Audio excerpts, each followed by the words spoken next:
Setelah suster ganti infusan, tuh saya beresin bantal. Dari bantal itu ketahuan Pak, baru ada kalajengking, jumlahnya ada 7 ekor. Itu diibaratkan kalau sinar lampu masih kalah terangnya Pak. Bulet, merah, bener-bener merah, percis kayak bola besi yang dibakar, dilemparin ke depan pintu. Brah!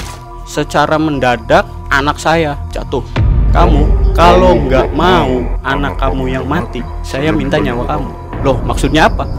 Mau nggak mau, kamu harus ikut saya. Anak kamu saya bawa, dia nggak mau, dia menolak. Kamu yang saya bawa, tugas saya harus dilaksanakan. Darah kamu halal buat saya. Sebenarnya saya mau kesini juga sudah ada. Puter-puter bawa motor itu seolah-olah saya nggak boleh menceritakan apa yang saya ceritakan sekarang, Pak.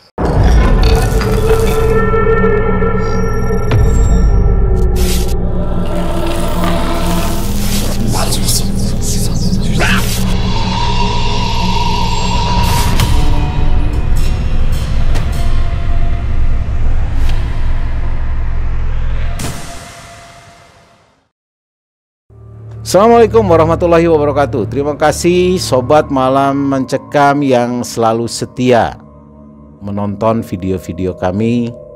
Semoga kita selalu berada dalam keadaan sehat walafiat dan selalu diberikan keberkahan oleh Allah Subhanahu wa Ta'ala untuk kita semua.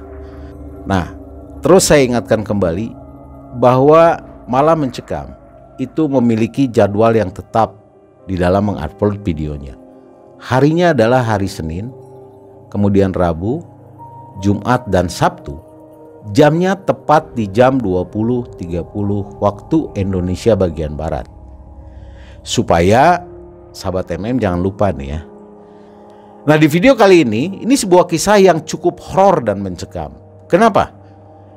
Ini salah seorang narasumber yang akan bercerita di video ini yaitu Mas Hendrik, di mana istrinya ini mengalami kiriman santet. Nah, kemudian berusaha dengan susah payah Mas Hendrik ini mengobati istrinya yang terkena santet. Bagaimana keseruannya, bagaimana horornya yang dilakukan oleh Mas Hendrik. Saat ini sudah berada dengan Mang Ei dan kita langsung menuju Mang Ei. Silakan Mang Ei. Assalamualaikum warahmatullahi wabarakatuh.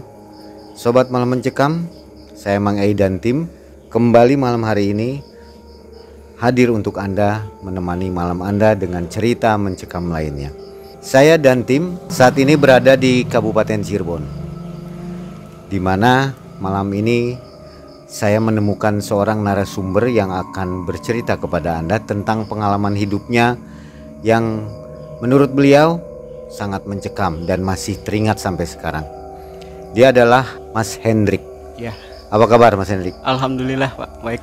Makasih ya sudah mau tampil di Malam Mencekam Channel. Iya, sama-sama Ya. Pak. Ini kejadian yang mau diceritakan kejadian tahun berapa Mas Hendrik? Kurang lebihnya kejadiannya itu di tahun 2010 Pak.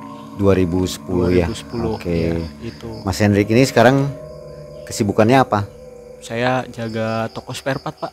Spare part apa nih? Toko spare part. Pesawat terbang. Oh, bukan kereta Bukan. api, Oh, bukan kereta Pak. api. Ini di roda 2 Pak, di motor. Oh iya, Toko spare part di motor ya. Iya.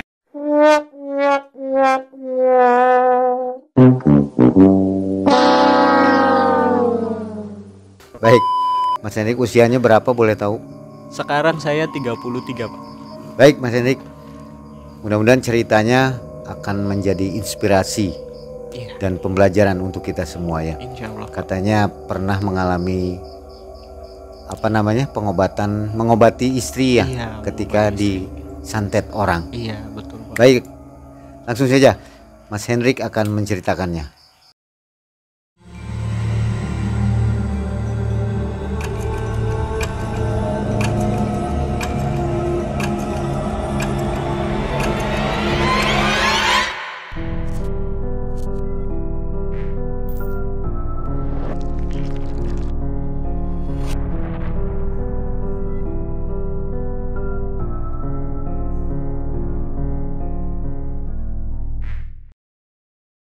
Awal mula cerita saya ini dari tahun 2010 Pak.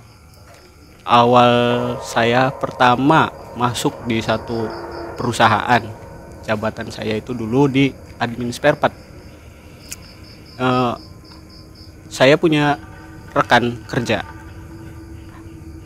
kerja dan juga beberapa bawahan saya itu ada 3 orang dulu Pak. Alhamdulillah semenjak saya masuk ke satu perusahaan itu, nominal dan jumlah spare part yang keluar itu banyak.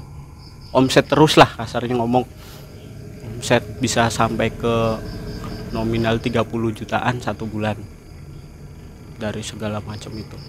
Akhirnya setelah beberapa bulan saya megang jabatan di Cirebon, itu owner pusat percaya Pak sama saya, saya dinaikkan jadi kepala gudang di pusat. Awalnya dari sini Pak, salah satu anak buah saya, ya rekan kerja, dia itu terkesan seolah gimana ya kasarnya ngomong, jadi kayak orang yang nggak suka lah gitu Pak melihat saya, nggak suka karena mungkin prestasi saya, kedua sumbangsi saya untuk perusahaan. Mulai dari situ, setelah saya pindah megang gudang, baru Pak itu ujian datang bertubi-tubi. Ya saya nggak mau memungkiri ya Pak, mungkin kejadian itu salah satu teguran buat saya, jangan sombong, mungkin istilahnya kan kayak seperti itu ya. Istri saya Pak hamil 7 bulan, hamil anak pertama 7 bulan, itu divonis nggak bisa melahirkan secara normal, harus disesar. Cuma saya nggak 100% percaya bahwa memang harus disesar. Di situ saya dan istri ikhtiar Pak, usaha nyari secara medisnya gimana, dicari sedikit gimana. Itu awalnya nggak ketahuan bahwa itu guna-guna atau santet lah kasarnya ngomong, itu nggak ketahuan Pak. Setelah datang hari H-nya istri saya melahirkan, istri saya itu bener-bener nggak ada tenaga sama sekali Pak. Di situ saya panik kan, khawatir, takut ada apa gitu kan. Yang namanya orang mau lahiran gimana ya Pak, perasaan campur aduk. Di situ saya doa, ambil wudhu, saya sholat, minta sama yang kuasa dipermudah jalannya Pak. Ternyata tetap aja waktu di rumah sakit, yang bisa benar-benar saya yakinin bahwa itu benar-benar guna-guna atau santet, itu kebukti di bantal istri saya itu Pak.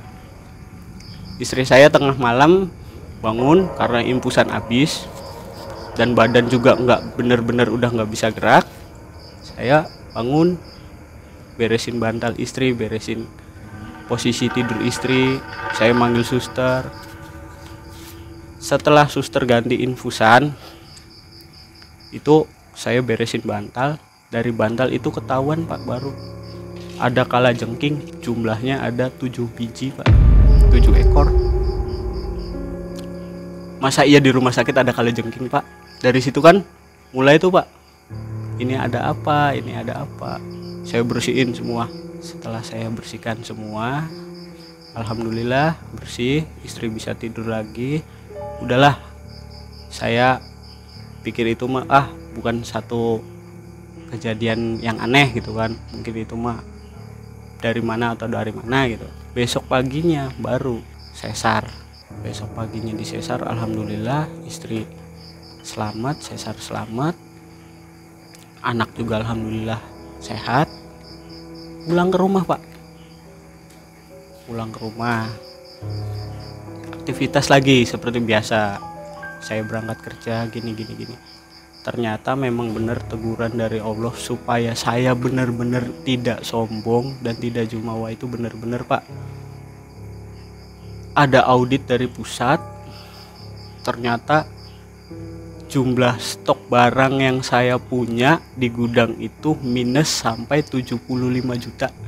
Setelah direkap semua, setelah diaudit semua, itu baru ketahuan kan, bahwa ada permainan barang yang ditujukan dan diarahkan ke saya karena posisi saya saat itu sebagai kepala gudang. Secara nggak langsung saya dan rekan-rekan briefing, saya rapatkan lagi. Ini kenapa? Saya tinggal 1 minggu jumlah bisa sampai minus sekian banyak. Ini barang lari kemana? Situ saya cari tahu. Saya cari tahu satu persatu. Mungkin ada salah satu rekanan saya, dia merasa tidak terima karena disudutkan. Dia bilang gini Pak ke saya, mungkin secara terang-terangan tidak, cuma melalui ngobrol sama temen lagi gitu. Ngobrol sama temen lagi, lihat aja nanti dia, barangkali saya nggak bisa ngabisin dia, jalan usahanya yang saya matiin. Dari omongan teman saya itu saya nggak 100% percaya. Saya cari lagi, saya gulang lagi, saya telaah lagi. Ternyata setelah anak saya umur 7 bulan lagi belajar jalan, anak saya jatuh sakit. Divonis dokter hipokalemia, dimana kondisi tubuh itu dia nggak bisa menghasilin kalium sendiri. Si anak divonis sama dokter lumpuh layuh, nggak bisa apa-apa. Di situ Pak, mulai dari situ saya belajar cari jati diri saya Pak. Kenapa? Apa kesalahan saya? Mungkin banyak orang yang bilang percuma kamu menyalahkan diri kamu. Mungkin banyak yang bilang kayak gitu. Tapi dalam pribadi saya, ini sebuah cara saya untuk mengintrospeksi diri saya. Dimana satu ujian ini datang kepada saya sebagai kepala keluarga harus tahu cara menanggulanginya seperti apa. Dari situ saya belajar introspeksi diri. Di saat anak sakit, masuk rumah sakit, kondisi ekonomi dibilang minim, memang minim. Di situ baru saya ikhtiar, saya doa, saya wirid sambil sholawat, minta sama yang di atas, gimana caranya ya Allah, ini anak saya kena apa, karena apa anak saya bisa seperti ini.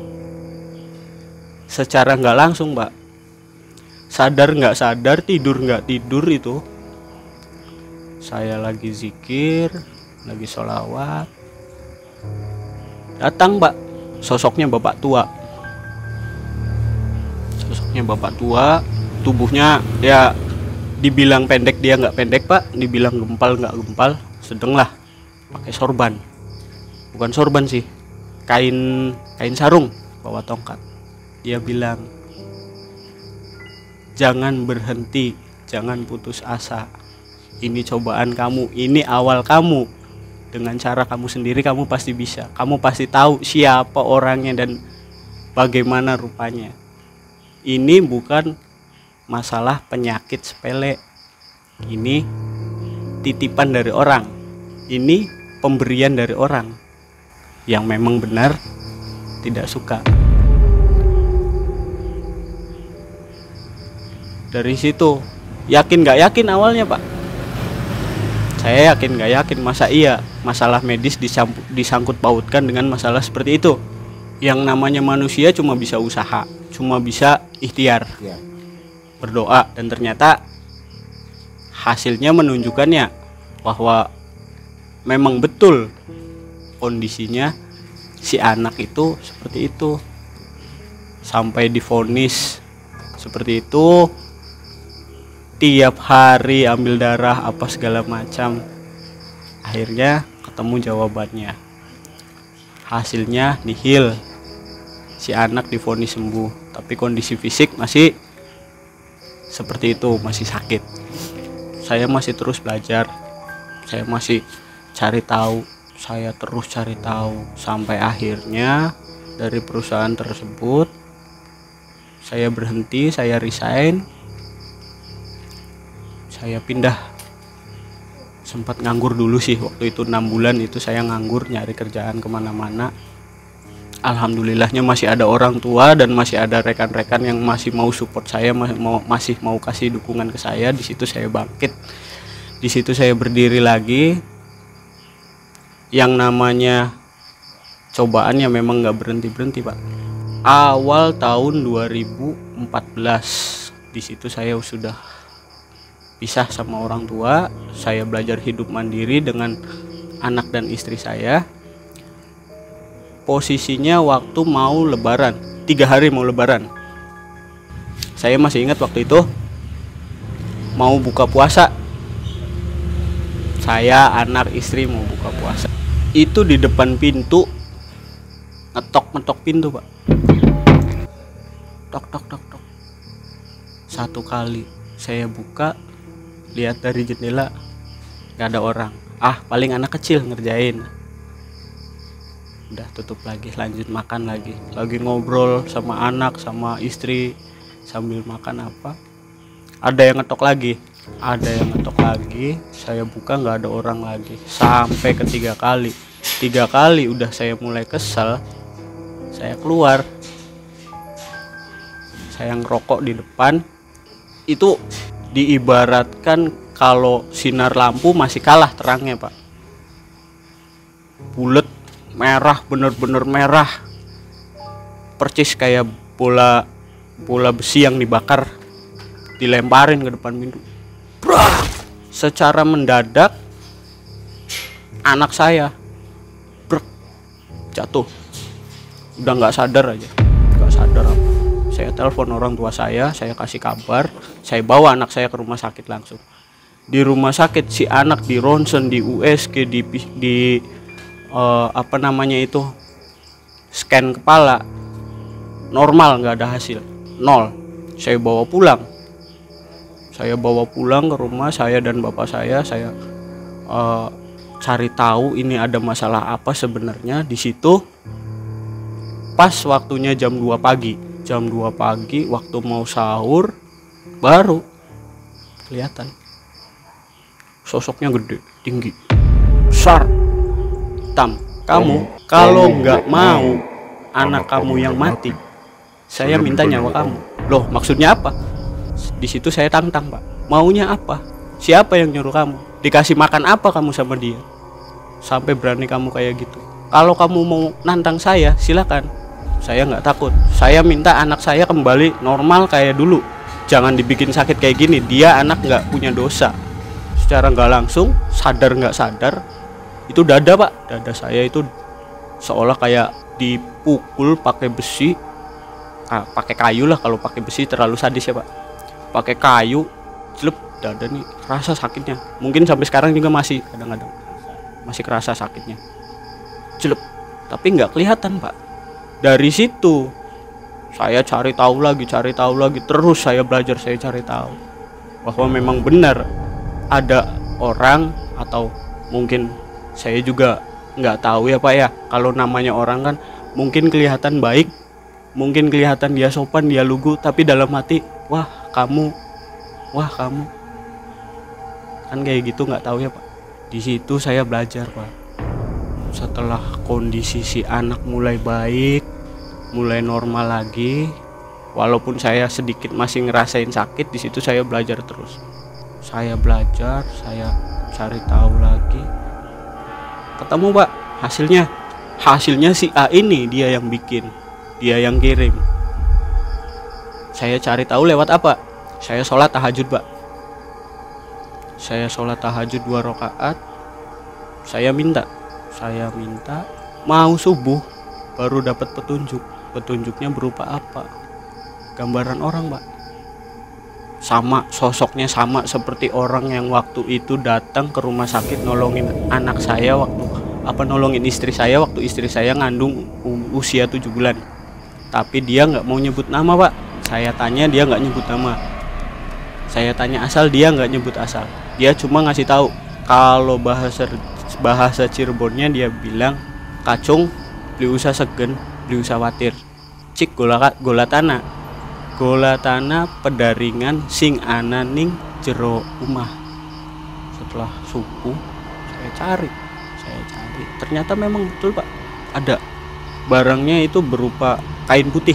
Si kain putih ini dia diikat kayak pocong, isinya itu katak Pak, katak bangkong, tapi posisinya si leher udah dibelah tapi masih hidup. Nah, dari si katak ini ada rambut anak saya, ada kuku anak saya, sama pembalut istri saya Pak. Ini kok orang tega-teganya gitu. Barangkali memang dia benar mau, dia benar berani, ayo ketemu sama saya gitu kan. Kita omongin secara baik-baik, salah saya di mana, kurang saya apa, kita cari bareng-bareng solusinya, jalan terbaiknya kayak gimana gitu kan. Tapi malah dia seperti itu. Setelah saya berpikir lagi, minta petunjuk sama yang di atas, saya udah patah arang di situ Pak, ngobatin istri nggak sembuh-sembuh. Pas malam takbiran, istri saya masih normal Pak, walaupun kondisi keadaan anak masih sakit, ya masa pemulihan lah gitu. Istri saya masih bisa masak, masih bisa nyuci baju, nyiapin buat besok sholat Id. Pagi ya masih sempat nyekar, ziarah, masih sempat silaturahmi sama yang lain. Begitu abis asar, cep, nggak ada angin, nggak ada hujan, istri saya badan bengkak, semua badan bengkak, semua badan itu bengkak dia, nggak ini, bengkak kuning pula. Kenapa lagi? Anak belum sembuh, udah istri yang kena. Akhirnya saya putus asa di situ. Saya minta tolong sama orang tua karena saya masih merasa punya orang tua, ke bapak saya dan ibu saya terutama. Pak, Bu, ini seperti apa? Ini kayak gimana? Jalan yang saya tempuh harus seperti apa? Banyak doa. Memang obat yang paling manjur itu doa. Situ saya doa, saya minta. Sampai sempat si istri saya dibawa ke IGD. Ya sama hasilnya Pak, nihil.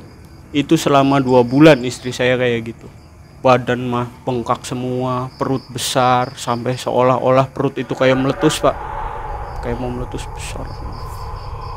Wah, udah keluarga dari istri, apalagi terutama mertua, itu udah nggak inilah, kita sering udah panik, udah ini anak saya gimana, masih ada kesempatan hidup enggak. Di situ Pak, saya bener-bener yang namanya dicoba, bener-bener dicoba Pak. Begitu datang harinya,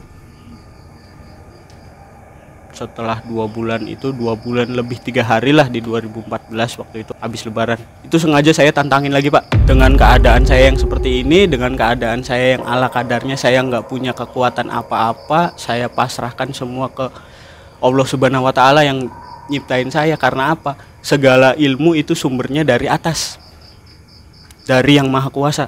Di situ saya minta seminta-mintanya, sampai saya nangis, sampai saya sujud, karena pingin keluarga saya itu dijauhkan dari segala macam mara bahaya Pak. Saya minta di situ habis-habisan. Saya sadar Pak, posisi saya sadar, bener-bener sadar. Itu saya tarung batin, seolah saya duduk diem kayak gini, sukma saya kayak keluar Pak dari atas. Saya masih bisa ngelihat badan saya. Saya tarung dengan orang yang ngirim itu. Wah, yang namanya pusaka segala macam apa itu terbang, bener-bener terbang, yang namanya api keluar dari tangan itu bener-bener api keluar dari tangan. Wah, akhirnya singkat cerita, hampir dari jam 11 malam sampai ke mau subuh Pak.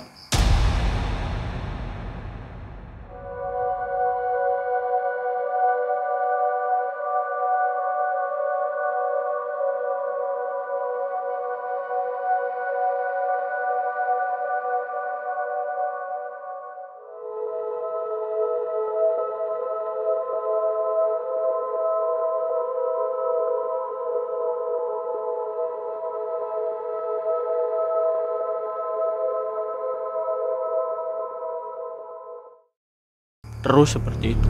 Karena saking capeknya, subuh itu dia baru selesai, tarung baru selesai. Yang namanya badan sakit semua, bener-bener sakit semua Pak. Tapi ada hasil Pak, alhamdulillah. Dibantu dengan kekuatan doa saya yang pasrah lillahi ta'ala, itu ada hasil. Bisa kecabut. Lagi-lagi sosok yang bantu istri saya itu datang. Yang nggak mau disebutkan namanya itu datang dia. Tang, kamu pegang tangan istri kamu. Dari mulai tangan kanan dan kiri ditarik ke bawah. Sediakan piring, kasih garam. Saya tarik semua Pak.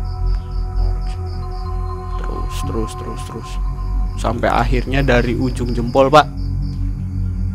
Dari ujung jempol itu jarum besarnya segini. Wallahi Pak, saya lihat sendiri dan saya nyaksikan sendiri. Itu keluar dari kaki, sama nanah-nanahnya, sama apa segala macam.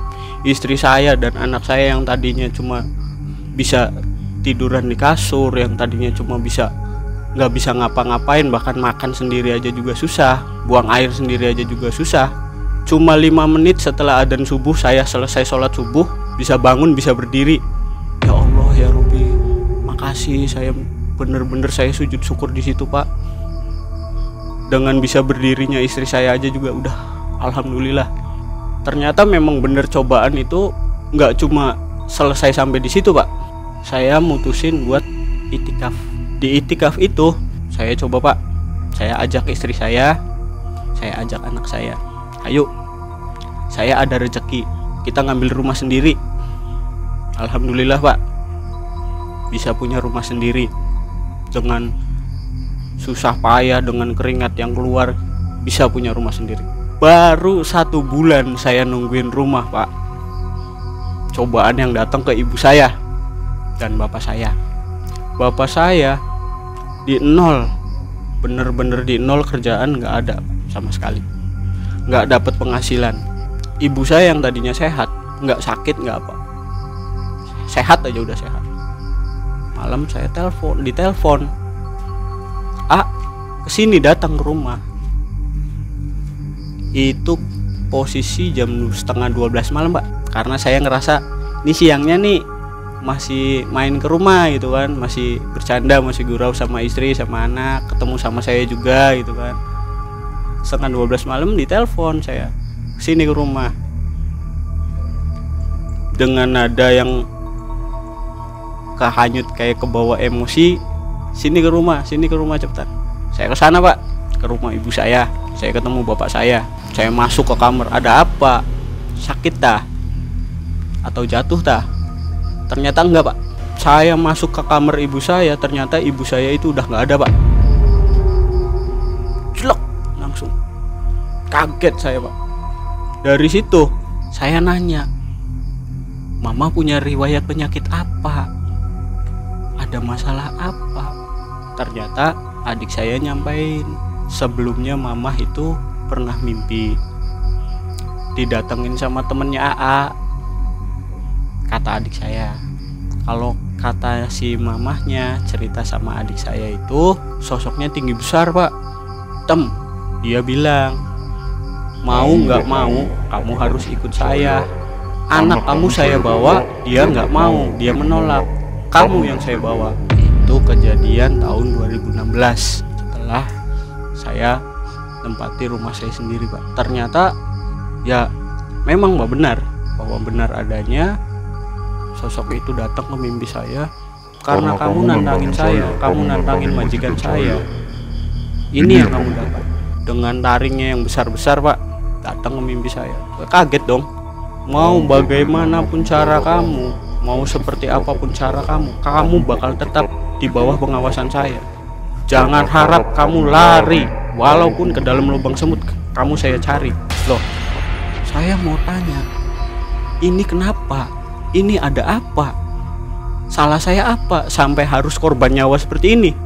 Wah, udah sekarang pikiran saya nggak kemana-mana lagi. Udah nggak harus seperti apa. Timbul rasa dendam Pak. Di situ saya timbul rasa dendam. Rasanya saya pengen banget membales nih orang nih. karena dia udah nyakitin hidup saya gitu. Tapi dalam sisi lain, dalam lubuk hati saya yang paling dalam itu bilang, seolah bilang, percuma kamu terus berperang dengan dendam kamu dengan hal gaib seperti itu, percuma. Karena apa? Sampai di akhir turunan kamu bakal tetap ada, bakal tetap berkelanjutan. Secara nggak langsung di dalam lubuk hati saya bilang seperti itu. Loh, caranya gimana? Saya konsultasi lagi, ngobrol dengan orang tua, saya terang-terangan bilang sama orang tua, ini jalan keluarnya kayak gimana, saya cerita ini itu apa segala macam. Sampai akhirnya saya beraniin, Pak. Secara langsung saya datang ke rumah dia, saya minta maaf, saya sampai mohon. Karena walaupun memang betul hanya sepintas dia yang ngerjain, cuma kan kita nggak boleh seuzon kasarnya ngomongnya, Pak. Secara nggak langsung saya minta maaf sama dia, Pak. Ya sambutan dia ya seperti orang yang biasa, yang nggak ada masalah apa-apa, Pak. Cuma pribadi saya ingin nyampein maaf sama dia. Ya barangkali orangnya nonton juga, sebesar-besarnya saya minta maaf. Barangkali memang ada salah dan tingkah ucapan saya yang salah, yang bikin tersinggung, bikin sakit hati, bahkan ke tingkah laku saya minta dimaafin. Udah, jangan sampai kejadian yang udah-udah lagi. Percuma kayak gitu juga dosa, nggak ada habis-habisnya. Di situ selesai minta maaf, saya lebih mendekatkan diri, Pak, sama Yang Maha Kuasa, lebih mendekatkan diri sama Yang Maha Kuasa. Alhamdulillah sekarang istri juga udah mau berhijab, istri saya udah mau lurus lagi kayak dulu, udah nggak lalai lagi. Alhamdulillah berkat bimbingan orang tua dan cobaan yang sekarang dihadapin. Tapi ya yang namanya bangsa seperti itu, Pak, saya nggak nutup kemungkinan mungkin juga sedang ada di sini lagi mantau saya, mungkin, Pak, ya. Itu terakhir kemarin, Pak, ya tanggal 2 kemarin bulan ini, sama seperti awal. Anak saya divonis lumpuh, nggak bisa bergerak sama sekali. Kondisi si anak lagi jalan, lagi main sama teman-temannya, tiba-tiba brok jatuh, muka pucat semua, udah nggak ada darah. Saya papah bawa masuk, saya pijetin, saya apa. Dan lagi-lagi, Pak, itu terang-terangan di depan saya dan di depan istri saya. Sosok itu, yang sosok tinggi besar itu, dia muncul, benar-benar muncul, nggak nampakin diri. Nggak hanya sebatas ini kamu bisa pergi dari saya, bukan cuma ucapan maaf yang saya terima dari kamu. Saya seperti ini karena apa? Saya sudah diberi makan sama orang ini. Walaupun dia memaafkan kamu, tapi saya sudah dibeli, tugas saya harus dilaksanakan. Darah kamu halal buat saya. Secara nggak langsung dia bilang kayak gitu, Pak. Astagfirullahaladzim, ya Allah, ya Rabbi. Ternyata memang benar gitu kan, bahwa gaib itu ada, ya memang benar, Pak. Itu selama anak saya dirawat di rumah sakit, kurang lebihnya 10 hari anak saya dirawat di rumah sakit itu, Pak. Gaibnya, Pak, Masya Allah, dari mulai ranjang yang segitu besar dari besi ditidurin sama anak saya itu 2:30 pagi, ngangkat sendiri, bro, seolah dijatuhin. Dia ngerasuk ke anak saya, masuk ke dalam anak saya. Cuma di situ saya biarkan aja, sok maunya kamu kayak gimana. Sampai datang ke dokter yang meriksa, suster yang ngambil darah, yang ganti infusan apa. Anak usia 7 tahun, Pak, nempeleng dokter sampai bengkak ini dokter muka, sampai berdarah. Nggak mungkin kalau kekuatan anak 7 tahun bisa kayak gitu. Mulai dari situ, Pak, mulai dari situ lagi saya, wah, udah nggak habis-habisnya. Saya ambil wudhu, saya sholat isya, disambung istiharoh, saya minta petunjuk, saya wirid sebisa saya wirid. Dan lagi-lagi yaitu yang datang ya sesosok yang disebut orang tua yang selalu ngarahin dan dampingi saya Pak. Mungkin dampingi saya, mungkin ya Pak, saya juga kurang paham. Dia ngarahin saya, kamu ambil air di gelas, kamu baca surat Yasin sekuatnya kamu, dari mulai selesai kamu zikir sampai nanti pagi datang. Saya kerjain Pak, gak pikir panjang, gak pikir lama lagi. Saya kerjain, saya baca surat Yasin terus sampai pagi, nggak berhenti sampai tetangga sebelah, bukan tetangga sebelah, pasien sebelah itu yang nungguinnya juga dia tahu, dia ngelihat sendiri, dia orang Astana Japura atau mana itu saya lupa. Dia bilang, Mas, kalau semalam ngapain? Doa bisa sampai keluar sinar kayak gitu, doanya doa apa? Itu anak saya yang divonis harus dirujuk ke rumah sakit besar di Bandung. Jam 3 siang boleh pulang Pak. Dari kuku anak saya di sini keluar, dari sini keluar. Wah, itu bentuknya batu, batunya hitam kecil. Sampai sekarang batunya masih saya simpan. Kebetulan pulang dari rumah sakit juga itu secara nggak langsung, saya juga minta bantuan sama teman-teman saya, sama orang tua, sama saudara. Saya minta bantu doa buat kesembuhan anak saya. Ternyata alhamdulillah diijabah, anak saya sembuh, sehat. Langsung CT scan apa hasil ronsen segala macam normal semua. Anak saya pulang ke rumah. Nyampe di rumah Pak baru keluar. Itu segitu besarnya, wujud besar, hitam, besar banget, bener-bener besar. Mata merah, taring panjang, bulunya hitam lebat. Dia sujud. Saya minta maaf. Saya minta maaf. Saya nggak tahu kalau kamu itu memang orang nggak salah. Saya minta maaf. Sampai sujud Pak. Di situ saya takut, bener-bener namanya saya merinding, bener-bener merinding. Tapi yang namanya makhluk gaib, sekali lagi, barangkali ini teman-teman ada yang pernah ngalamin, walaupun sosoknya itu yang datang orang tua, walaupun sosoknya yang datang jelek, walaupun sosoknya yang datang cantik atau seperti apapun gimana bentuknya, kita boleh percaya, tapi jangan terlalu percaya. Karena apa? Kejujuran makhluk seperti itu lebih tipis dari sehelai rambut. Mereka bisa aja menyesatkan kita dengan cara mereka sendiri yang kita nggak tahu. Makanya pribadi saya sendiri, saya lebih cenderung kalau saya bisa, saya kerjakan sendiri. Pribadi saya seperti itu.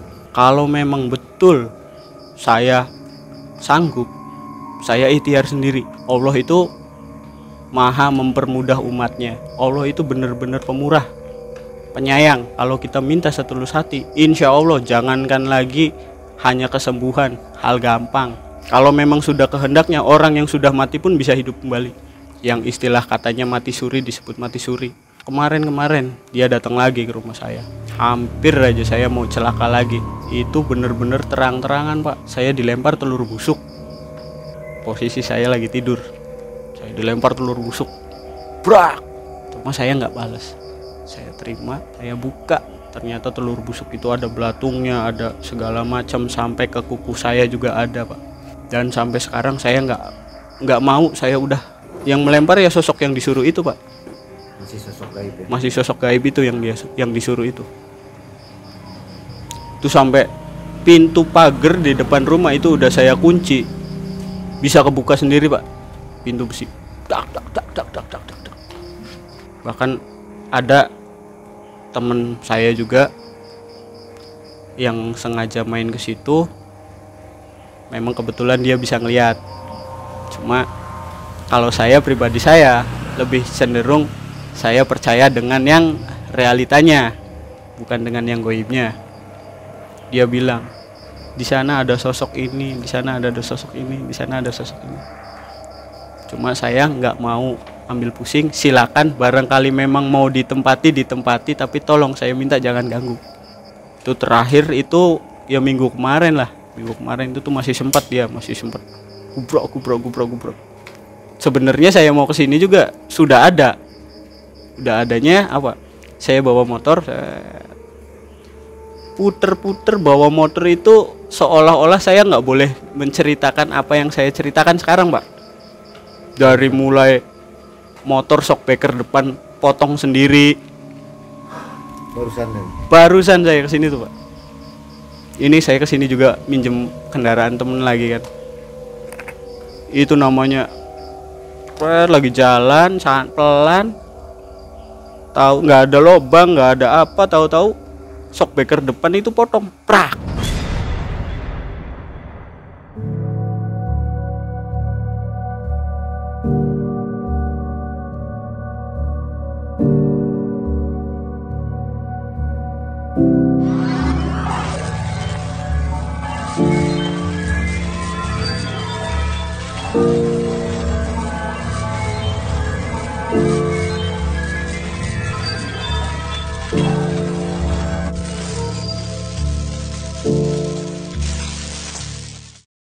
Tadi barusan habis maghrib kejadiannya. Saya telepon temen, alhamdulillah mau datang bawa mobil, bawa motor saya kesini bawa motor temen. Alhamdulillahnya saya juga nggak kenapa-kenapa sekarang.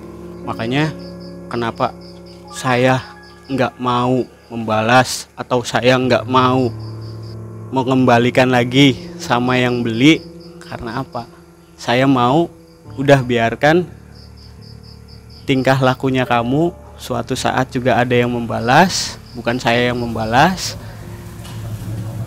Apa yang kamu lakukan ke saya, semoga itu jadi ladang pahala buat saya, dikurangi dosa-dosa saya. Bukannya mau ngomong sombongnya, Pak, karena saya memang merasa orang yang baru kenal pun saya anggap itu saudara, jangankan orang yang udah berteman lama gitu, Pak. Dari hal mistiknya ya, alhamdulillah dapat kenang-kenangan foto yang nolong saya secara nggak langsung. Saya juga nggak tahu beliau siapa. Dari segi ininya ya, sepintas saya tahu sosoknya bahwa makhluk astral tuh wujudnya, perwujudannya seperti ini, baunya seperti ini, menyeramkannya seperti ini gitu. Alhamdulillahnya ya udah paham lah sekarang mah. Jadi buat temen-temen yang barangkali memang senasib dengan saya, ya saya sih pesennya jangan sesumbar. Barangkali memang mau membalikkan keadaan, jangan sampai menyakiti orang lain. Biar kita yang sakit, itu lahan pahala buat kita. Ya, jadi bertubi-tubi ya, sampai anak, bertubi-tubi, istri, Pak. sampai ibu juga ya. Sampai ibu. Sampai saat ini Mas Hendrik merasa nggak tahu pelakunya atau? Sebenarnya saya tahu pelakunya, Pak. Tapi saya nggak ngomong ke yang lain, biarkan aja. Biarkan aja. Kenapa sampai sedendam itu dia ya? Kalau saya curiga saya sih dia itu pengen jabatan tadinya, Pak. Jadi rekan kerja nih. Rekan kerja. Dia pengen jabatan, dia pengen yang lebih layak buat dia. Tapi performanya kurang bagus, makanya saya yang lebih dipilih sama perusahaan buat dipercayai gitu. Itu tadi si makhluknya udah minta maaf kan? Udah, Pak. Tapi kenapa dia lanjut kembali ya? Makanya, Pak, saya bilang kayak tadi kan, kejujuran satu makhluk itu lebih tipis dari selai rambut. Kita tuh nggak bisa percaya 100% sama dia itu, Pak. Bisa aja sekarang dia minta maaf, iya saya maaf, ampun, saya ampun. Ternyata kan sama seperti manusia, Pak. Kadang-kadang udah minta maaf apa juga tetap aja dilakuin masih kan.